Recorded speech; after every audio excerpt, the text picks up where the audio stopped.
भूत होते हैं या नहीं, इस पे बहस तो बहुत होती है, पर सच झूठ का फैसला अब मैं आप पर छोड़ती हूँ।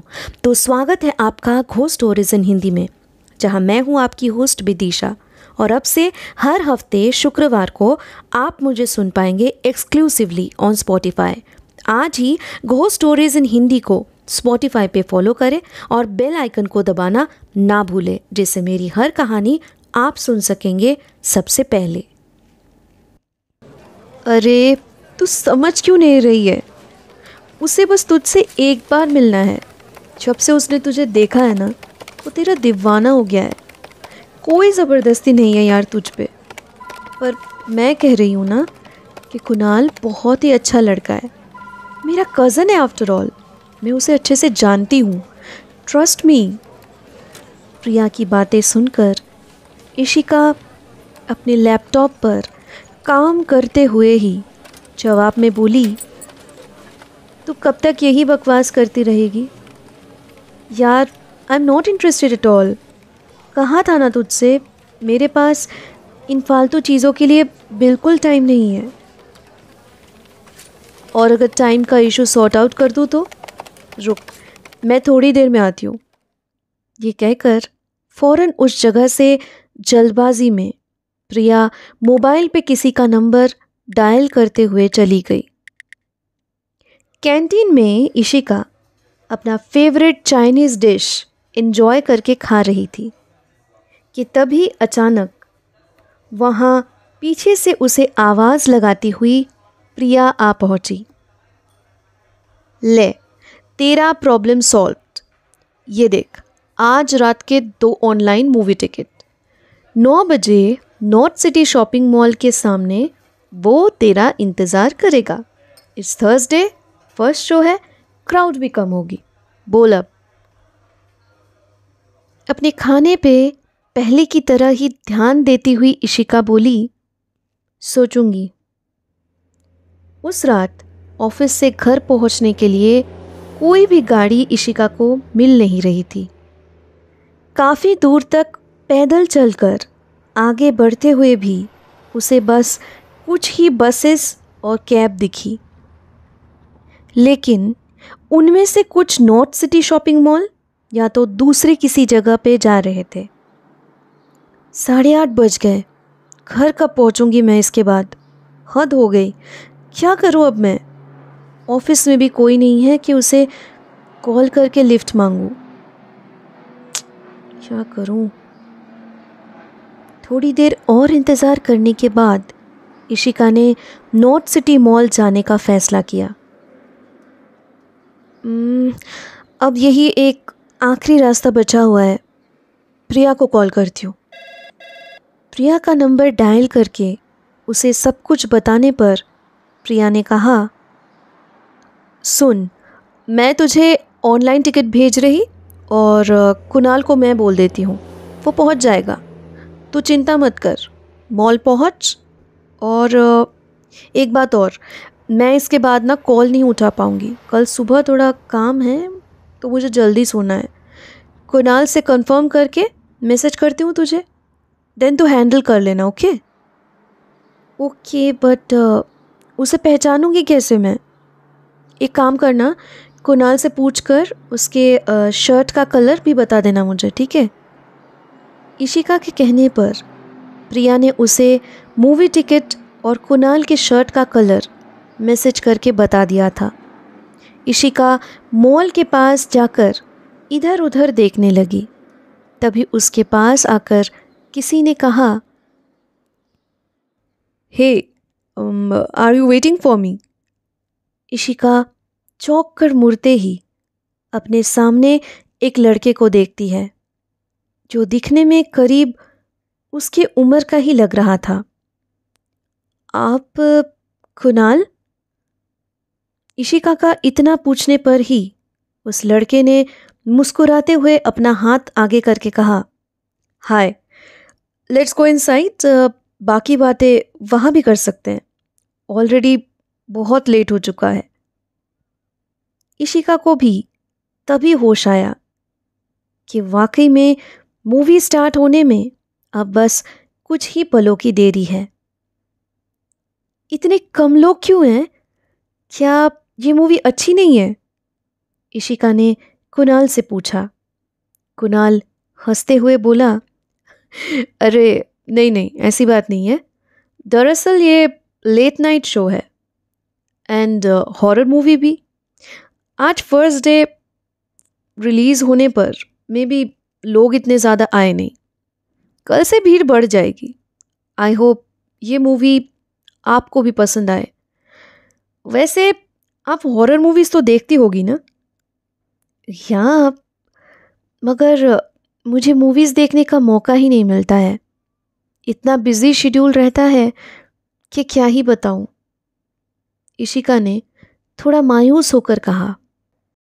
कोई बात नहीं, आज आप फुल्ली मूवी एंजॉय करो, क्योंकि कल हो न हो। कुणाल हंसता हुआ बोला।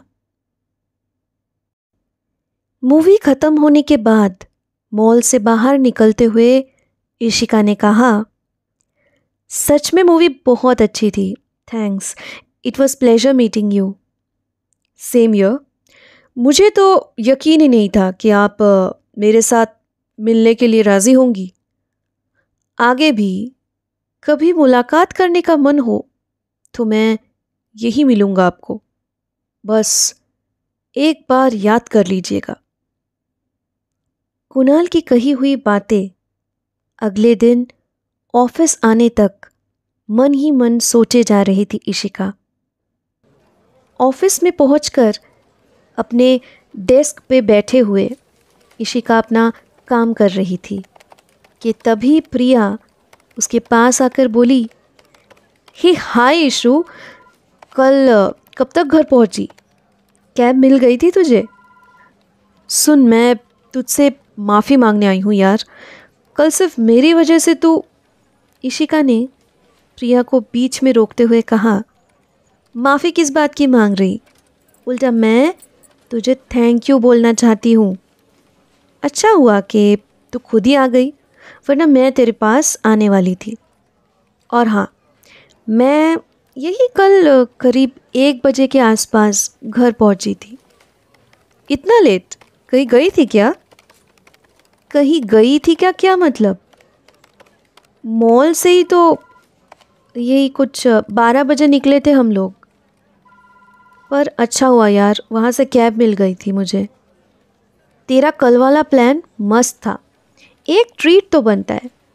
इशिका ने प्रिया की तरफ देखते हुए कहा। क्या बोले जा रही है तू यार? किसके साथ मॉल में गई थी? मेरा कौन सा प्लान? कौन सा प्लान मतलब?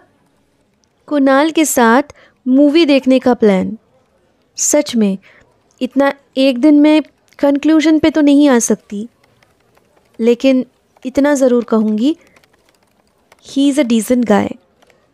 कल पहली बार तेरी वजह से ब्लाइंड डेट पे गई थी मैं, पर ज़रा भी बुरा नहीं लगा।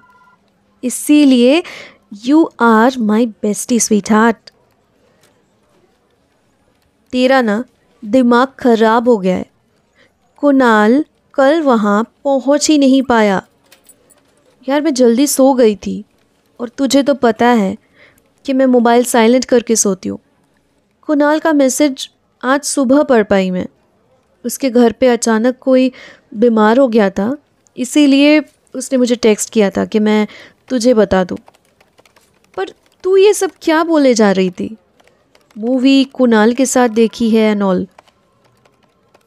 इशिका प्रिया की बातें सुनकर ज़ोर ज़ोर से हंसने लगी। बेटा, तेरा ये प्रैंक करना ना बंद कर। बहुत हुआ हाँ तेरा, सुबह सुबह ही चालू हो जाती है।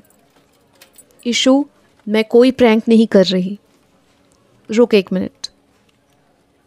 इतना कहकर अपने मोबाइल के स्क्रीन पे एक लड़के का फ़ोटो दिखाते हुए प्रिया ने कहा, देख तो, यही है कुणाल।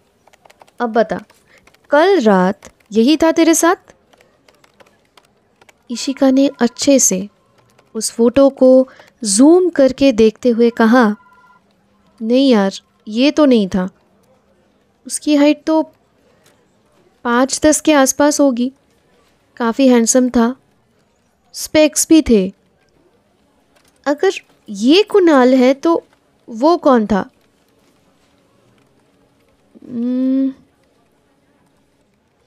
एक मिनट, याद आया मुझे। मॉल से निकलने के वक्त कुछ डुअल फीस ली थी मैंने। जल्दी जल्दी अपने मोबाइल से रात को ली गई वो फ़ोटोज़ प्रिया के साथ देखने लग गई थी इशिका। पर उन फोटोज़ को स्लाइड करके देखते हुए दोनों ही एकदम शांत से हो गए थे। दरअसल फोटोज़ से साफ ये तो पता चल पा रहा था कि इशिका ने डुअल फीस ही ली थी, पर उनमें बस एक ही कमी थी, उस दूसरे इंसान का। हर फोटो में बस इशिका ही नजर आ रही थी। प्रिया ने चुप्पी तोड़ते हुए कहा, ये क्या है इशू? तेरे साथ कोई दिख तो नहीं रहा है, लेकिन साफ पता चल रहा है कि तू किसी के साथ तो थी। अगले दिन इशिका और प्रिया नॉर्थ सिटी मॉल पहुंचे। काफ़ी रिक्वेस्ट करने पर वहाँ के एक सिक्योरिटी गार्ड ने उन्हें एक किस्सा बताया। बात कुछ 5 साल पहले की है। यहाँ रात को तब मैं ही नाइट शिफ्ट में रहा करता था। उस रात मैंने एक लड़के को यहाँ काफ़ी देर तक किसी का इंतज़ार करते हुए देखा। मॉल बंद करने का समय हो गया था, तो मैं उसके करीब जाकर बोला, साहब जी, अब आपको यहाँ से जाना होगा, गेट बंद करने का वक्त हो गया है। मेरी बात सुनकर उसे बहुत गुस्सा आ गया और उसने कहा, मैं उसे मिले बिना नहीं जाऊंगा। उसने वादा किया था कि वो आएगी, तो जब तक वो नहीं आती मैं यहाँ से कहीं नहीं जाऊंगा। अरे भाई, तो उसे कॉल करके देख लो, पूछ तो लो वो आएगी भी या नहीं, मैं हमदर्दी जताते हुए बोला। उसने अपना सर झुकाकर इस बार धीमी आवाज में कहा, नंबर तो नहीं है मेरे पास, एक ऑनलाइन ऐप से दोस्ती हुई थी, पर हम दोनों एक दूसरे के साथ जिंदगी बिताना चाहते हैं। पर कल उसने कहा उसकी शादी तय हो गई है, इसलिए अब सब खत्म। ये मानकर मूव ऑन कर लूं, पर मैंने उसे बड़े मुश्किल से मनवाया कि आज एक बार, बस एक बार मुझसे आकर यहाँ मिले। मैं उसके बिना नहीं रह सकता, वो मेरी आदत बन चुकी है। बस इतना कहकर वो वापस इंतज़ार करने लगा और मैं थोड़ी देर बाद घर चला गया। अगले दिन जब काम पे आया तो पता चला सुबह यही गेट के पास उसकी लाश पड़ी हुई मिली थी। खुदकुशी कर लिया था उसने। पर आप लोग जो बता रहे हो, ये बहुत लड़कियों के साथ होता आ रहा है। यहाँ रात में कोई अकेली लड़की यहाँ रहती है तो उनको उस लड़के की आत्मा नज़र आती है। शायद आज भी वो उन्हीं लड़कियों में अपने प्रेमिका को ढूंढता होगा। इशिका की आंखों के सामने अंधेरा सा छाने लगा। बेहोश होने से पहले उसके यादों में बस एक ही बात गूंज रही थी, जिसका मतलब शायद वो अभी समझ पा रही थी। आगे भी कभी मुलाकात करने का मन हो तो मैं यही मिलूंगा आपको, बस एक बार याद कर लीजिएगा। ये थी आज की पैरानॉर्मल कहानी। आई होप आपको ये पसंद आई होगी। घोस्ट स्टोरीज इन हिंदी को स्पॉटिफाई पे फॉलो करते वक्त बेल आइकन को दबाना ना भूलें, जिससे मेरी हर कहानी आप सुन सकेंगे सबसे पहले। अब से हफ्ते के हर शुक्रवार को मैं आपके लिए लाऊंगी ऐसी कहानियाँ जो आपके डर के परिभाषा को बदल के रख देगी।